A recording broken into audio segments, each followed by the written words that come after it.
Lo, by Charles Hoyfort, Part 1, Chapter 9e. Strange animals have appeared and they may have been teleported to this earth from other parts of an existence, but the easiest way of accounting for strange animals is to say that they are hybrids. Of course I could handle, or manhandle, this subject any way to suit me, and be about as reasonable one way as another.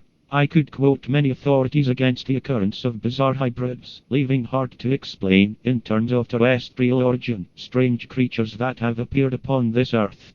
There are biologists who will not admit fertility between creatures as much alike as hares and rabbits.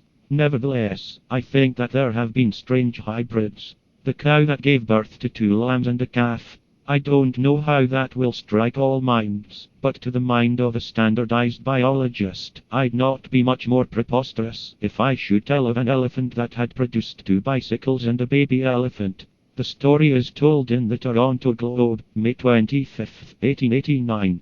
It is said that a member of the staff of the Globe had been sent to investigate this outrage upon conventional obstetrics. The reporter went to the farm of Mr. John H. Carter, at South Simcoe, and then wrote that he had seen the 2 lambs, which were larger and coarser than ordinary, or less romantically derived, lambs, having upon their breasts tufts of hair like calves' hair. Other newspapers, Quebec Daily Mercury, for instance, published other details, such as statements by well-known stock breeders that they had examined the lambs, and were compelled to accept the story of their origin. So I am harming our idea that creatures, unlike anything known upon this earth, but that have appeared upon this earth, may have been teleported from Mars or the Moon.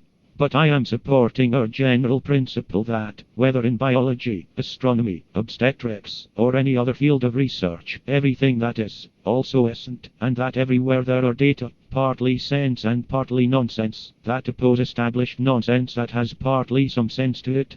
It does not matter what scientific dictum may be brought against us. I will engage to find that it is only an approximation, or that it is a workout only in imaginary conditions. The most rigorous science is frosted childishness. Every severe, or chaste, treatise upon mechanics is only a fairy story of frictionless and non-extensible characters that interact up to the happy ending. Nowadays, a scenario writer will sometimes tone down the absolute happiness of a conclusion, with just a suggestion that there is a little trouble in the offing. But the tellers of theorems represent about the quality of intellect in the most primitive times of Hollywood. For everything that is supposed to be so well known that it is proverbial, there are exceptions. A mule is a symbol of sterility. For instances of fertility in mules, look over indexes of the field. As to anything else that we're taking as absolute truth, look it up.